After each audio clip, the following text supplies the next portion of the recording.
Mister অভিনব, আপনি এত অবহেলা কিভাবে করতে পারলেন? টেস্ট ডিজাইনে নীল আগারওয়ালের নাম লেখা আছে। ওটা আমার স্ত্রী অবনী তৈরি করেছে। ও সরি স্যার, আমার এই ব্যাপারে কোনো ধারণা ছিল না।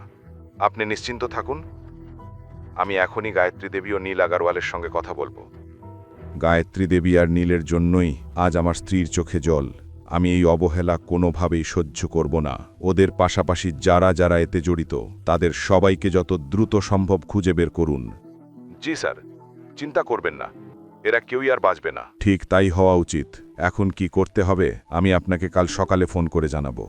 জি স্যার। এই কথা শুনে গৌতম ফোন কেটে দেয় আর জানালার বাইরে তাকিয়ে থাকে রাগে ফুঁসতে ফুঁসতে। তার চোখে তখন আগুনের প্রতিশোধের আগুন জ্বলছিল।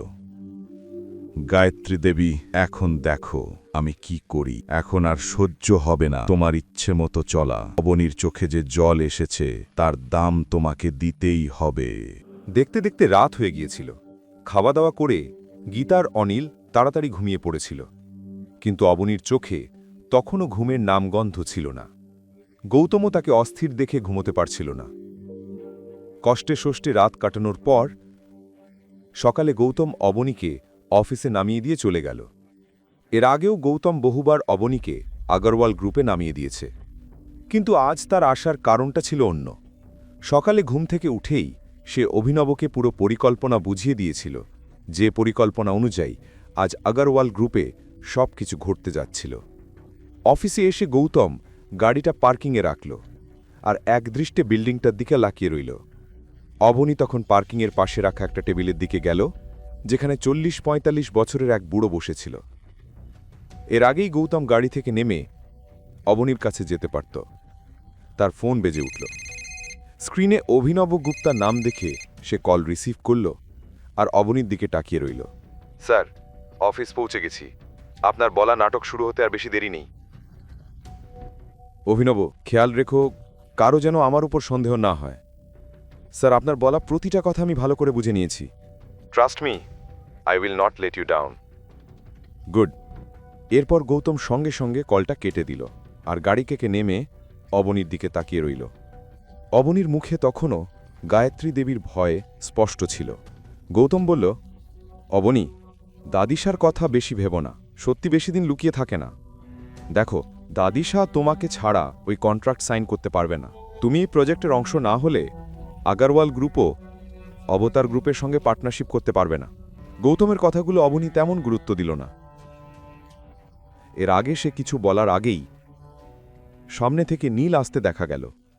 নীল এসে অবনীর দিকে মাথা থেকে পা পর্যন্ত তাকাল। ও, গতকালের কাণ্ডের পরও আজ তুমি অফিসে চলে এসেছ, তাও আবার ওই লুজারের সঙ্গে। কি দেখছ? নিজের বসের সামনে এত অহংকারে দাঁড়িয়ে থেকো না। বস তুমি? নিজের মুখ আয়নায় দেখেছ কোনো দিন?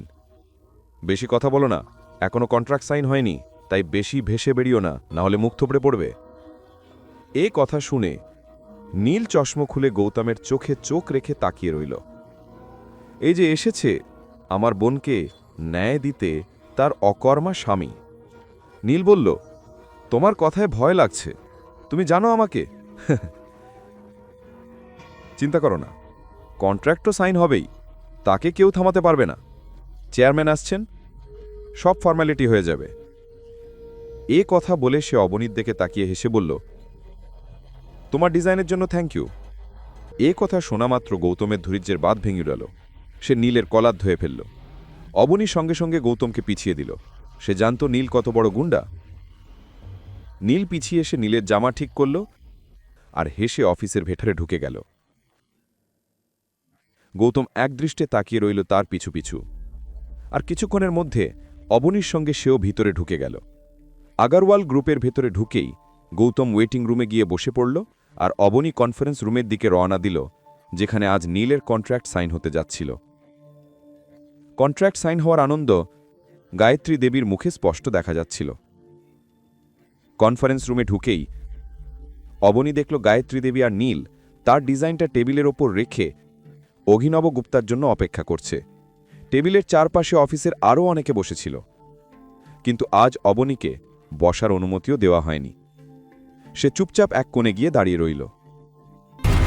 পরের কাহিনী জানতে দেখতে থাকুন পরবর্তী এপিসোডগুলো শুধুমাত্র পকেট এফএম ইউটিউব চ্যানেলে। আর রয়্যাল ওয়ারিশের সব এপিসোড শুনতে এখনই ডাউনলোড করুন পকেট এফএম অ্যাপ, লিংক দেওয়া আছে ডিসক্রিপশনে।